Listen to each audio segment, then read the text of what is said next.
So you want to vote for someone else now?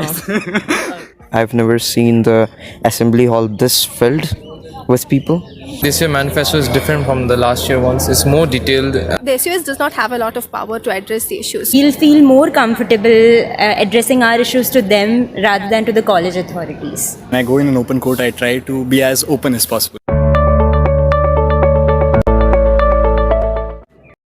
Hello everyone, this is Tripti Susan Samuel reporting for the media cell with cameraman Ashwin. Today I have Dikshant from first year English. Today I have with us Ria Thomas from second year maths. Hello everyone, my name is Ashwin from the media cell and I have Tripti with me handling the camera, and we have Avijit Raj Shukla. Hello, this is Gautham reporting for the media cell with Tripti. Today we have Steve. Today we have Ashok with us. Hello everyone, this is Ishaan Shahabadi alongside Ashwin reporting for the media cell. We have a very special segment on today, the Students' Union Society elections in college. We are just done with our open court and I would like to ask you, as a first year, how was your first open court at St. Stephen's? Well, I was absolutely thrilled about the fact that I'll be casting my vote for the Students' Union elections for the first time. I've never seen the assembly hall this filled with people.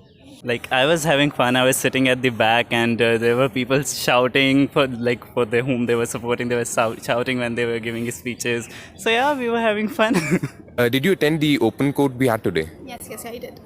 I was sadly late. I wasn't able to attend. Yeah, it's completely fine. And what did you think of it? Overall? It was a good experience. I think the only issue was, we were only given 1 hour break, 9:30 to 10:30. The open court began before 9:30, so I missed out on one candidate's speech.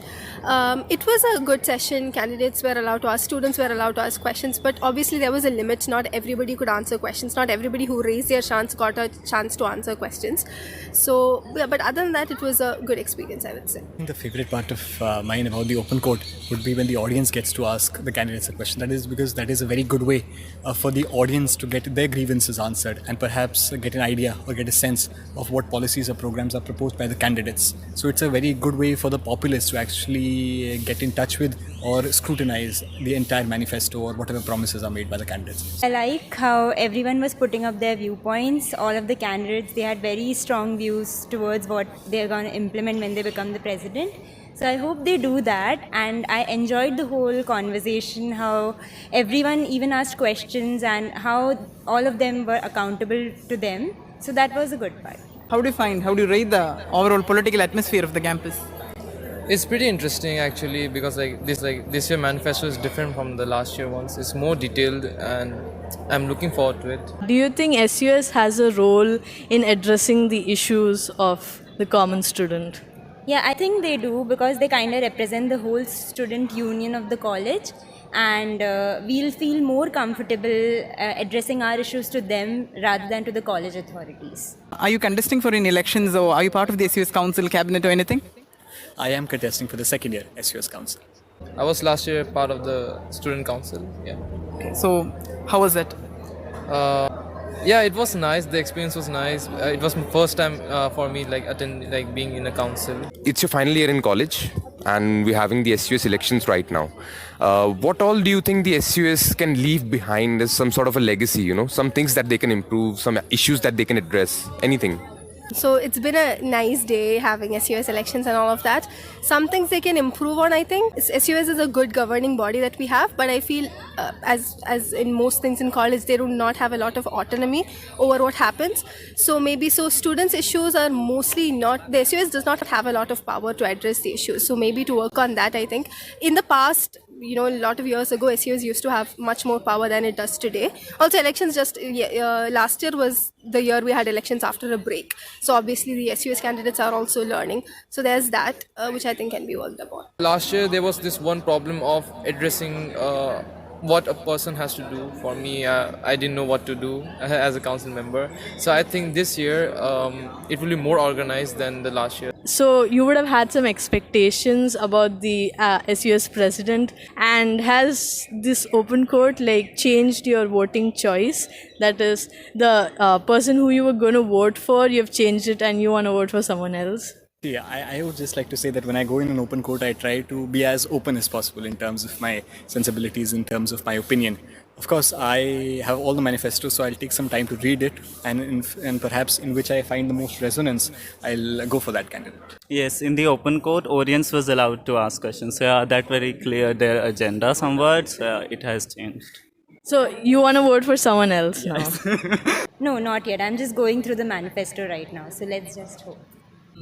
Yeah, I think that is for sure the case because earlier I didn't have much of an idea of who are the people that are contesting and what are their core issues. Now that I have that bit of clarity, I think it is for sure going to play a very decisive role. I, of course, have very high expectations because the agenda that they had come up with, I think it was fairly promising. I hope them to kind of deliver it in the same capacity and with the same enthusiasm as well. How is the election season going on in general? Are you liking it or is it disturbing you? How is it going? No, I won't say that it is disturbing me. I'm loving it. Yeah. Like people approaching me, vote for this, vote for that. We are having national elections next year, and we're having the students in society elections right now. Do you feel there are any similarities regarding, perhaps the procedure, perhaps the issues, something that we can address, Similarities regarding the procedure, I think our elections also, there is this open court. Students, presidential candidates are allowed to talk. People are allowed to ask questions. That's similar to what happens in the DOSU elections also. That's a similarity we have.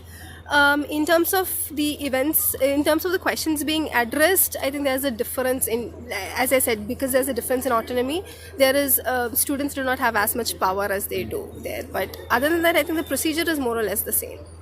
Definitely, I see it because the college is actually a breeding ground for all of us, and because when we enter college, we're more than 18 years of age, so it's directly we get the power to vote, and perhaps seeing an experiment of self-governance in where we are actually studying. That's a great way to actually familiarize ourselves with the process of elections. As far as the national elections are concerned, I think there's a great degree of similarity when it comes to the unity and diversity concept. Because Stephens has such a diverse population, which is mirrored in the national elections, because we are catering to such a diverse population, right? So when we are able to address the demands of St. Stephen's, which has people from all parts of India and even abroad, I'm sure that in that perhaps in national elections, I'm hopeful that our leaders are able to emulate that. So perhaps there's something to learn from that. Thank you so much for being with us. See you tomorrow for the elections.